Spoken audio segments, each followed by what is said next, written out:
오늘 본문의 말씀을 가지고 느부갓네살의 두 번째 꿈이라는 제목으로 함께 말씀 나누도록 하겠습니다.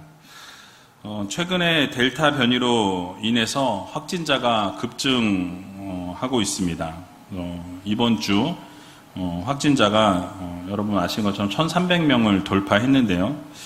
그래서 내일부터 이제 4단계로 거리 두기가 격상이 되어집니다.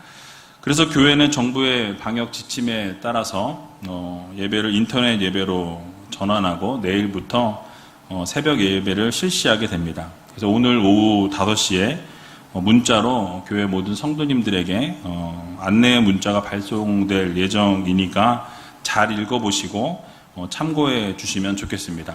미리 보내지 않은 것은 미리 보내면 오늘 안 오실까봐 오늘부터인 줄 알고 안 오실까봐 안 보냈습니다. 그래서 혹시 왜 아무 얘기가 없지? 이런 생각을 하신 분이 있을지 모르겠는데 내일부터기 때문에 미리 보내지 않았던 것을 여러분 양해해 주시고 오늘 문자가 도착하면 잘 읽어보신 이후에 참고하셔서 예배에 참석해 주시면 감사하겠습니다.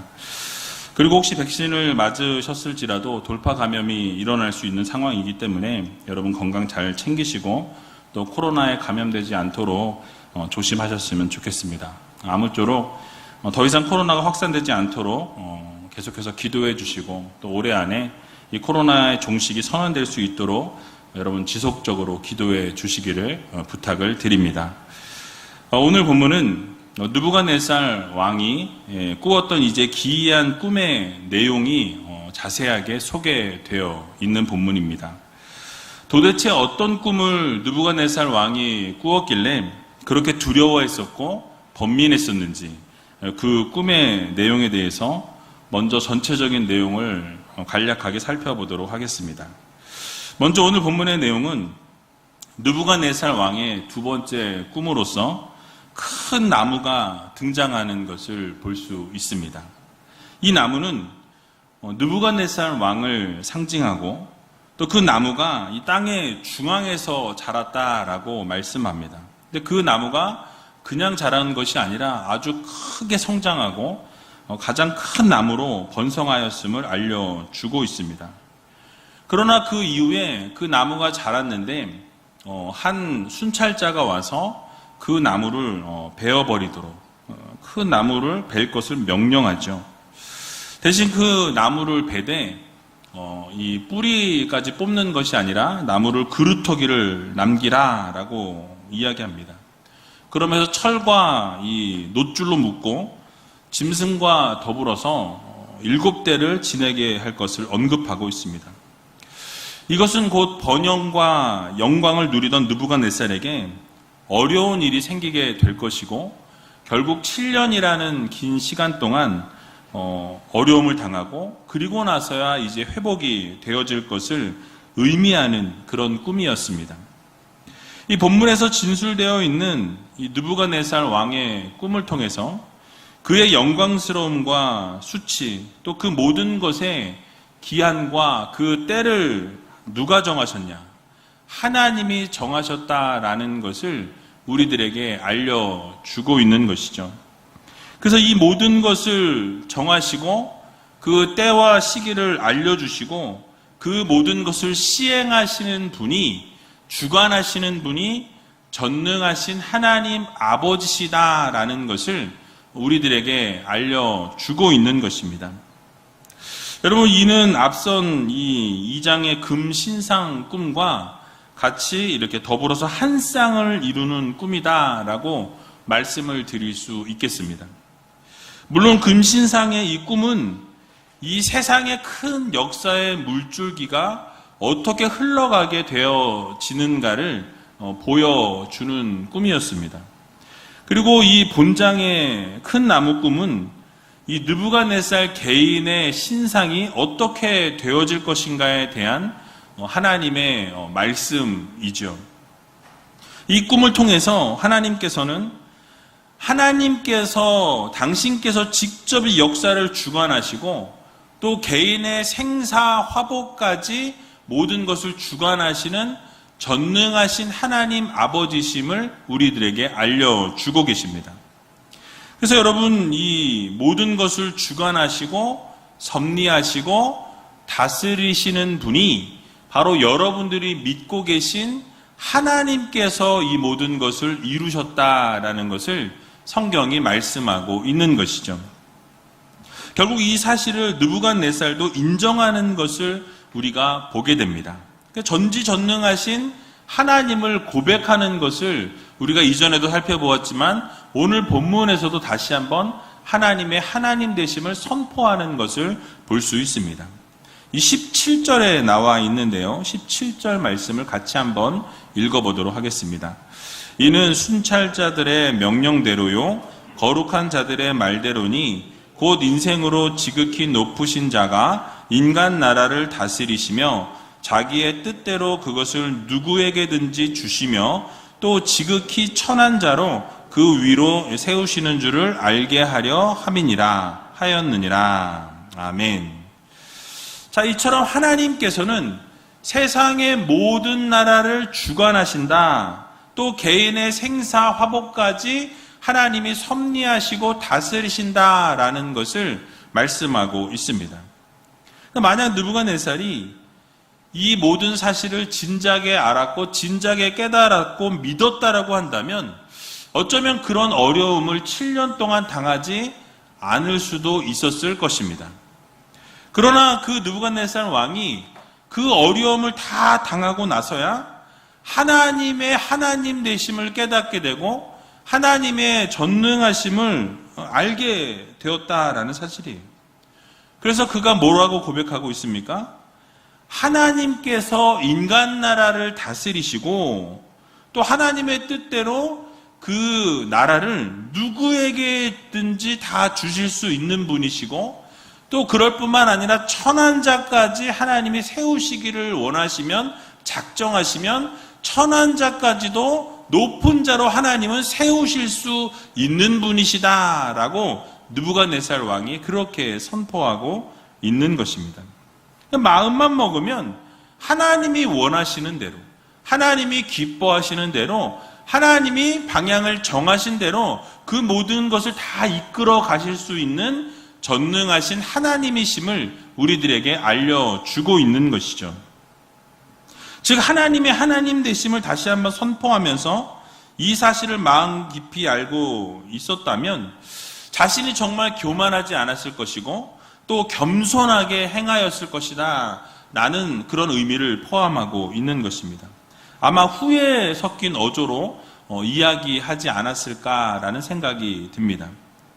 그러나 그 사실을 알지 못했기 때문에 그 스스로는 교만하였고 또 자신을 높이는 삶을 살다 보니까 결국은 하나님께로부터 그 죄에 대한 심판을 받게 되었다라는 것을 우리들에게 알려주고 있는 것이죠. 그래서 결국 그 심판을 통해서 비참하게 이 짐승들과 함께하고 이슬을 맞으면서 그렇게 7년이라는 시간 동안 어려운 힘든 그런 고난의 길들을 걸어갔던 것을 우리가 보게 됩니다. 여러분 그렇습니다. 하나님께서는 과거에도 그러하셨고 현재도 그러하시고 앞으로도 그러하실 것입니다. 무슨 말씀입니까? 바로 이 세상 나라의 모든 정치와 이 세상 모든 역사와 각 사람의 생사화복을 주관하시는 분이 바로 우리 하나님이시라는 것을 여러분 모두 믿으시기 바랍니다. 이 모든 것이 누구에게 달려 있습니까? 바로 여러분이 믿고 있는 전능하신 하나님께 우리의 모든 것이 다 달려 있다라는 것을 우리에게 말씀해 주고 있는 것이죠. 그래서 여러분 전능하신 우리 하나님께서 제 아무리 크고 넓은 나라일지라도 이 하나님의 통치 영역을 벗어날 수 없다라는 거예요. 모든 것이 하나님의 통치 영역 아래에 있다라는 것을 우리가 꼭 기억해야 할 것입니다. 그리고 아무리 높은 자리에 있는 자라 할지라도 하나님이 끌어내리시면 내려올 수밖에 없고 또 부족한 자일지라도 천한 자일지라도 하나님이 그를 높이시면 그 높이 올라갈 수밖에 없는 것이 이 세상 이치라는 말씀입니다. 그래서 어떠한 것도 하나님의 눈에 벗어날 수가 없다라는 것을 말씀하고 있는 것이죠. 근데 그럼에도 불구하고 자기 스스로가 자신을 높이고 교만하고 자기의 마음대로 뜻대로 행하는 자들에게는 결국 어떠한 일이 주어집니까? 느부갓네살에게 주셨던 것처럼 심판이 임하게 된다. 그 죄에 대한 결과를 받을 수밖에 없다라는 것을 우리들에게 교훈해 주고 있는 것입니다. 멸망을 당할 수밖에 없다라는 사실을 우리가 잊지 말아야 한다라는 것이죠. 그러므로 이 세상의 주관자 되시며 통치자 되시는 분이 바로 우리 하나님 아버지시라는 이 사실을 여러분 모두 믿으시고 모든 나라와 권세와 주권과 영광이 하나님께 있다라는 이 사실을 여러분 지금 이 시간 마음 깊이 새기셔서 언제나 하나님 앞에서 겸손함으로 또 하나님 말씀하실 때 그 말씀 그대로 순종함으로 나아갈 수 있는, 그래서 하나님 말씀 그대로 살아갈 수 있는 귀한 우의제일교회 모든 성도님들이 다 되시길 주님의 이름으로 간절히 축원드립니다. 자, 이제 본문을 간략하게 한 구절씩 좀 의미를 살펴보면서 같이 살펴보길 원하는데요. 오늘 10절에서 12절의 말씀을 같이 한번 읽어보도록 하겠습니다. 내가 침상에서 나의 뇌 속으로 받은 이상이 이러하니라. 내가 본즉 땅의 중앙에 한 나무가 있는데 고가 높더니 그 나무가 자라서 견고하여지고 그 고는 하늘에 닿았으니 땅 끝에서도 보이겠고 그 잎사귀는 아름답고 그 열매는 많아서 만민의 식물이 될 만하고 들짐승이 그 그늘에 있으며 공중에 나는 새는 그 가지에 깃들이고 무릇 혈기 있는 자가 거기서 식물을 얻더라. 아멘. 자, 느부갓네살 왕이 다니엘에게 자신이 꾸었던 이 꿈을, 또 침상에서 꾸었던 꿈을 자세하게 진술하는 것을 보게 되죠. 그리고 그 꿈의 내용은 이러했다라고 말씀합니다. 그 땅 중앙에 아주 큰 나무가 있었다라고 이렇게 표현합니다. 그 나무의 그 높이가 아주 높았다라고 그렇게 이야기하고 있죠. 그런데 그 높이가 어떠했습니까? 하늘에 닿을 만큼 아주 높은 위치까지 올라가 있는 그런 나무였다라는 것을 설명합니다. 그래서 그 엄청난 높이로 자랐고 견고하였기 때문에 이 땅 끝에서도 그 나무를 보면 그 나무가 보일 정도로 어마어마하게 큰 나무였다라는 것을 설명하고 있습니다. 나중에 다니엘이 설명해 주는 것을 우리가 보게 되면 이렇게 크고 이 장대한 나무는 이 온 천하를 정복하고 다스리게 된 이 바벨론 왕이었던 느부갓네살을 의미하고 있습니다. 그런데 그 나무가 자라서 견고하여졌다라고 말씀하는 것을 볼 때 이 말은 이게 견고해지기 전에는, 자라기 전에는 어땠다는 이야기입니까? 이 시초에는 아주 미미하였다, 연약하였다라는 의미를 함께 포함하고 있는 것이죠. 사실 이 바벨론 제국이 일어나기 전에 아수르라는 제국이 아주 대제국을 이루었던 적이 있습니다. 그래서 아수르라는 이 제국이 온 천하를 통치하고 있을 그때에 이 바벨론의 조상들은 이 갈대아 지방에서 자신들의 힘을 기르고 있었던 그러한 때였다라는 사실이에요. 그래서 그 작은 민족에 지나지 않았던 아주 연약한 민족이 바벨론 이 갈대아 지방의 사람들이었습니다. 자, 그런데 하나님께서 그런 갈대아인들에게 세상의 통치권을 그들에게 부여하시게 될 때 그들이 엄청나게 번성하게 되는 것을 보게 됩니다. 그래서 이 느부갓네살의 부친이었던 나보폴라살이라는 왕이 기틀을 다지게 되고, 그리고 이제 느부갓네살 왕은 점차 힘을 얻게 되었다라는 것이죠. 그리고 BC 605년에 애굽과의 이 갈그미스 전투에서 이 바벨론이 승리하게 되면서 이 본격적으로 고대 근동의 모든 나라와 이 땅들을 장악하게 되는 것을 보게 됩니다. 그러면서 아주 거대한 제국으로 바벨론이 탄생하게 되었다라는 사실이에요. 여러분, 그리고 그 나무가 자랄 때에 하늘에 닿을 만큼 자랐다라는 것은 그 나무가 더 이상 자랄 수 없을 만큼 엄청난 권력과 엄청난 힘을 가지고 있었다라는 것을 상징합니다. 근데 그것과 동시에 모든 것을 아무것도 아닌 존재로 여길 만큼 아주 교만한 모습을 또 그려내고 있는 것입니다. 그래서 너무나 크고 장대했고 모든 것에서 볼 수 있을 만큼 그렇게 자신을 과시하고 드러내었던 아주 교만했던 그런 모습이었음을 교훈해 주고 있는 것이죠. 그리고 그 나무는 땅 끝에서도 보였다라고 이렇게 말씀하는데요. 즉 모든 사람이 부러워할 만큼 우러러 바라보고 추앙할 만한 그런 대상이 되었다라는 거예요. 모든 민족들이 그 바벨론 나라를 부러워하고 그 왕을 부러워할 만큼의 그런 추앙하는 대상이 되었음을 교훈해 주고 있는 것입니다. 게다가 그 나무가 어떠했다고 본문은 말씀합니까? 이 12절에 보면 그 잎사귀가 아름답고 열매를 많이 맺었다라고 그렇게 묘사하고 있습니다. 이것은 곧 느부갓네살 왕이 이 자신의 국민들, 모든 백성들에게 필요를 채워주고 부족함이 없도록 그렇게 통치하고 다스렸다라는 것을 의미해 주고 있습니다. 그래서 그들을 모든 위험으로부터 보호해주고 그들에게 필요한 모든 것들을 다 채워주는 그런 역할을 느부갓네살 왕이 감당했음을 상징하고 있는 것이죠. 그래서 하나님께서 이 느부갓네살이라는 왕을 세우셔서 이 천하를 통일하게 하시고 그의 통치를 통해서 사회가 안정되어지고 모든 이 사람들이 안정된 질서 안에서 보호를 받게 하셨다라는 것을 의미하고 있는 것입니다. 자, 그런데 이 본문에서 역시 중요한 것은 무엇이냐? 역시 이 말씀하고 있는 그 중심에는 이 모든 것을 다 주관하고 섭리하시고 움직여 가신 분이 누구라고 말씀하고 있는 것입니까? 바로 하나님께서 이 모든 것을 주관하시고 통치하시고 섭리하셨다라는 것을 보여주는 것입니다.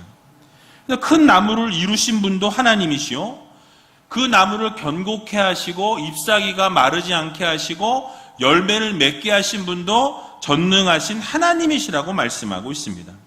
또 만물이 그 나무로부터 식물을 얻게 하고 그 나무로부터 그늘에서 쉬게 하고 그 모든 것을 다 허락해 주신 분도 누구시라는 말씀입니까?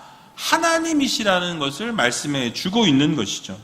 그래서 들짐승이나 공중의 새까지도 그 가지에 깃들여서 쉬고 먹고 마실 수 있도록 모든 것을 다 제공케 하신 분도 전능하신 하나님이시라는 것을 우리들에게 말씀해 주고 있는 것입니다. 그래서 모든 생명체들이 나무로부터 먹을 것을 얻도록 도와주신 분 역시 하나님이시라는 것을 우리들에게 말씀해 주는 것이죠. 여러분, 그러므로 앞에서 언급해 드린 것처럼 우리의 모든 삶이 하나님께 있고 모든 주권과 우리 모든 통치와 모든 역사와 권세가 하나님으로부터 왔다라는 이 사실을 여러분 모두 기억하시고, 그래서 그 전능하신 하나님 앞에 우리의 삶을 내어 맡기고 우리의 삶을 모두 하나님께 드릴 수 있는 귀한 우이제일교회 모든 성도님들이 다 되시길 주님의 이름으로 간절히 축원합니다. 자, 이제 그런 큰 나무를 본 느부갓네살 왕이 그 나무를 본 동시에 또 다른 이상을 보게 되었는데요. 오늘 본문 13절에서 15절까지 나와 있습니다. 같이 한번 읽어보도록 하겠습니다. 내가 침상에서 뇌 속으로 받은 이상 가운데 또 본즉 한 순찰자, 한 거룩한 자가 하늘에서 내려왔는데 그가 소리질러 외쳐서 이처럼 이르기를 그 나무를 베고 그 가지를 찢고 그 잎사귀를 떨고 그 열매를 해치고 짐승들로 그 아래서 떠나게 하고 새들을 그 가지에서 쫓아내라.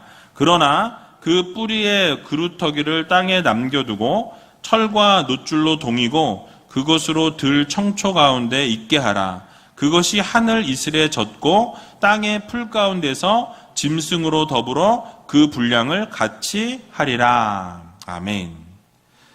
자, 느부갓네살은 다시 한번 자신이 꿈을 꾸게 됩니다. 침상 가운데서 꿈을 꾼 것을 이야기하는데요. 이 꿈의 중심에는 한 순찰자가 있었다라고 이렇게 이야기합니다. 이 한 순찰자가 이 거대하고 무성한 나무를 그루터기만 남겨놓고 다 베어버리라라는 명령을 내리게 되는 것을 보게 되죠. 자, 여기서 순찰자라는 인물이 나오는데요. 이 부연 설명을 보니까 이 한 순찰자, 곧 거룩한 자라고 이렇게 설명합니다. 그리고 이 순찰자가 어디서부터 왔다고 말씀하죠? 하늘에서부터 내려온 거룩한 자다라고 이렇게 설명하고 있습니다. 이 순찰자라는 단어의 이 원어는 감시자 또는 불침번이라는 그런 의미를 가지고 있습니다. 그런데 당시의 바벨론에서 바벨론을 지키는 수호신을 이야기할 때 이 동일한 단어가 쓰였다라는 거예요. 결국 이 바벨론에서 말하는 수호신을 이야기하고 있는 것입니다. 그러나 여기서는 하나님의 명령을 받아서 세상을 두루 살피는 천사를 말씀합니다. 즉, 이 천사의 주요 임무는 하나님의 백성들을 두루 살피면서 이 하나님의 백성들의 삶을 돌아보고 그들에게 필요한 것이 있는지 없는지 살펴본 이후에 그들을 돕는 역할을 하는 이 천사였다라는 것이죠. 그러나 이런 천사가 돕는 목적으로만 존재했던 것이 아니라 하나님의 눈이 되어서 바로 이 세상 모든 사람들의 행위를 살피고 또 하나님이 기뻐하시지 않는 삶을 살아가고 하나님이 원하시지 않는 삶을 살아가게 될 때에 하나님의 명령대로 그들에게 심판을 이루는 역할을 감당했던 것 역시 바로 천사들이 하는 역할이요 임무였다라는 사실이에요. 그래서 오늘 본문에서는 이 순찰자가 하나님의 명령을 받아서 그 나무를 베어버린 일을 감당했다라는 거예요. 그래서 그 일을 감당하기 위해서 하늘로부터 내려왔다라고 이렇게 설명하고 있습니다. 자, 그래서 그 순찰자는 거대한 그 나무를 베고 그 나무에 의지했던 모든 생명체들도 다 떠나게 했다라고 말씀하죠. 여러분, 얼마나 외롭겠습니까? 그동안 많은 열매를 맺고 가지를 내고 수많은 새들과 수많은 동물들이 다 그곳에 와서 먹고 마시고 즐기고 아주 평화로운 삶을 살았는데 이제는 그 나무가 다 베어지고 그 열매가 다 떨구어지고 가지가 다 없어지고 모든 깃들였던 동물까지 내쫓김을 당하는 아주 처절하게 외롭고 처절하게 아주 밑바닥으로 떨어지는 삶을 그렇게 살게 되었다라는 것을 의미하는 것입니다. 근데 여러분, 그 순찰자가 그 거대한 나무를 베고 그 모든 생명체를 내쫓으라고 이야기는 했지만 그 나무의 뿌리까지 뽑아내라고 이야기한 것이 아니라 이 그루터기는 남기라라고 이렇게 이야기하고 있죠. 이 사실이 보여주는 것은 그 모든 권세와 그 위엄과 그가 가지고 있는 모든 것은 다 빼앗지만은 생명만큼은 보존해 줄 것을 의미하고 있습니다. 생명을 거두지 않는다라는 것을 말씀하죠. 나가서 이 순찰자는 그 그루터기를 쇠와 놋줄로 꽁꽁 묶어 들인 가운데 들 가운데 그를 두면서 하늘에서 내린 이슬을 맞으면서 짐승처럼 살게 될 것이라고 이렇게 이야기하고 있습니다. 이것은 곧 느부갓네살 왕이 왕궁에서부터 쫓겨나서 정말 이 모든 권력과 권세를 다 빼앗기고 들에서 마치 짐승과 같이 살아가면서 들에서 이슬을 맞고 아주 고통과 절망과 좌절 속에서 7년이라는 시간을 보내게 될 것을 우리들에게 말씀해 주고 있는 것입니다. 여러분, 그동안의 느부갓네살 왕의 삶은 어떠했습니까? 하늘 높은 줄 모르고 그렇게 자신의 권력을 누리며 살았던 왕이었습니다. 이 세상의 모든 것을 다 가진 자처럼 교만한 삶을 살았다라는 것을 우리가 알게 되죠. 자신의 말 한마디면 모든 것이 다 움직여지는 그런 위치에 있었던 왕이었습니다. 그런데 이제 모든 것이 다 잘려나가고 모든 것이 다 빼앗긴 이후에 겨우 생명만 부지해야 할 수밖에 없는 그런 상황에 놓이게 되었다라는 것이에요. 여러분, 우리는 이런 모습을 보면서 언제나 하나님 앞에서 겸손하고 교만한 삶을 살게 되어서는 안 되겠다라는 이 사실을 마음 깊이 새겨야 할 것입니다. 그래서 겸손한 삶을 살아가게 될 때에 하나님으로부터 우리가 심판을 받지 않게 된다는 거예요. 야고보서 4장 10절의 말씀을 보게 되면 이렇게 우리들에게 교훈하고 있습니다. 주 앞에서 낮추라, 그리하면 주께서 너희를 높이시리라 라고 말씀하고 있습니다. 그러니까 우리의 삶은 하나님 앞에서 겸손하게 낮추는 삶을 살아가기를 하나님이 우리에게 요구하신다는 거예요. 그러니까 우리가 우리 스스로를 높이고 교만한 것이 아니라 우리 스스로를 낮추고 겸손한 삶을 우리가 살아가게 되면 결국 우리를 높여주시는 분은 누구십니까? 하나님께서 여러분을 높이신다라고 분명하게 약속해 주고 계신 것을 우리는 보게 됩니다.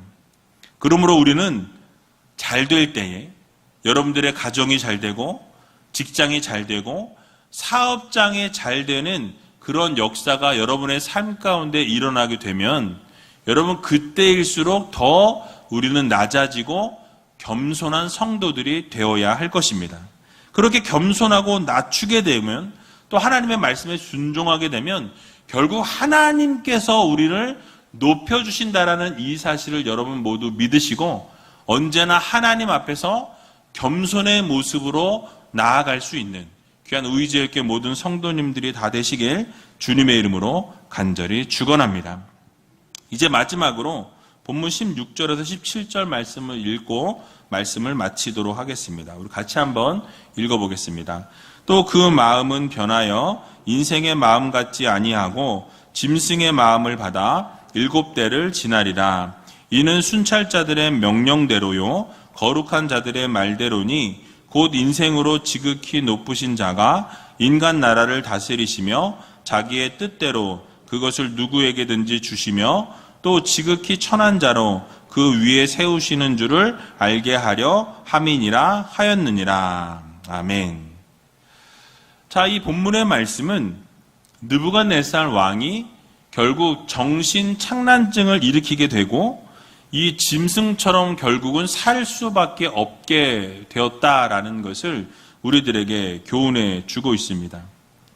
그 마음이 변하여 인생의 마음 같지 아니하고 이 말씀을 문자적으로만 해석을 다시 해보면 그의 마음은 사람으로부터 변할 것이고 짐승의 마음이 그에게 주어질 것이다 라는 그런 의미를 내포하고 있습니다.